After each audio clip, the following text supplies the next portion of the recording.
Татар китабын заман шартларына яраклаштырып, укучыга җиткерү өчен нинди генә ысуллар уйлап табылмый. Алар арасында укучыга кисәт китабын тәкъдим итү проекты да бар. Бу хакта тулырак хәбәрчебез Мөршидә Җихан видеоязмасында.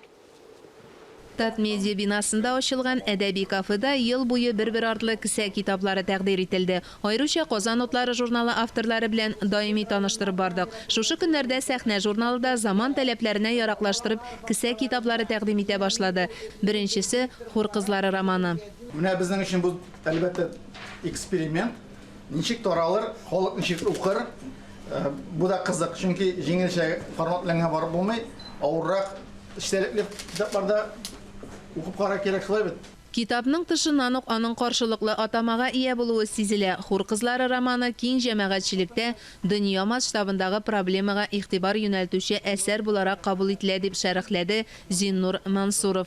Мансур Гыйләҗев фикеренчә, хатын-кызның язмышы фаҗигагә әйләнә икән, без ахыр заманга якынлашабыз дигән сүз. Чынлап та без ахыр заманда якынлашабыз. Бөтен татар укучысы бу китапны берничә мәртәбә нәшер итәбез. Җойсыз темага роман язарга нәрсә әйтергән соң? Менә мин язучы, дөньяда иң көчле матурлык, иң зур матурлык ул татар кызы дигән матурлык. Ләкин бу гына түгел, татар кызы дигән горурлык та бар. Моңа аның саклыгы да керә. Аның башка әхлакый яклары да керә. Алайса хәзер татар кызларының никахка кадәр сафлыгы көн үзәк түгел.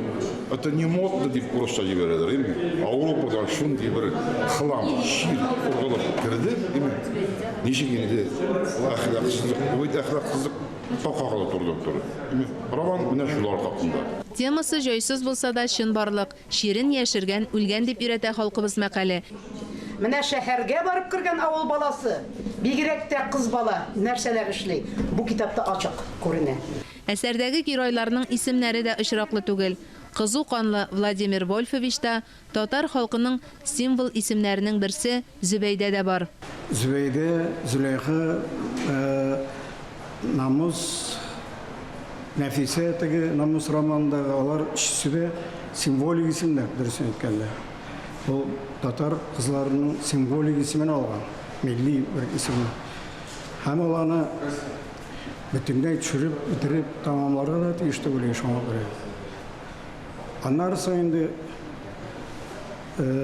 миңа аның ошады бүгенге заманга, бигрәк тә безнең бит проза гел һаман әле партия вакытына соңлап кыйбланып, шул чорны нитә язарга тырыша. Ул бүгенге һәм киләчәккә карап язылган әсәр. Хәтта ул менә яңа гына без ишеткән Әфганстанда татарлар яши дигән дә китереп киткән. Аларны информация буларак кертмәгән, менә Әфган сугышы вакытында шунда барып, аларның кышлагына барып, күргән геройлар аша киткән.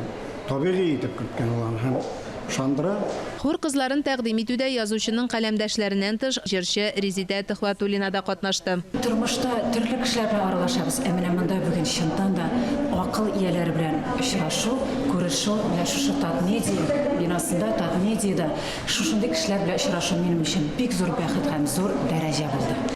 Китап тәкъдим итү әдәби кафеда булгач, шәй өстәле янында дәвам итүе дә табигый. Татар булган җирдә шәй белән китап дуслыгы тарих белән расланган. Мөршидә Җихан, Таһир Хәсәнов, Татарстан яңалыклары.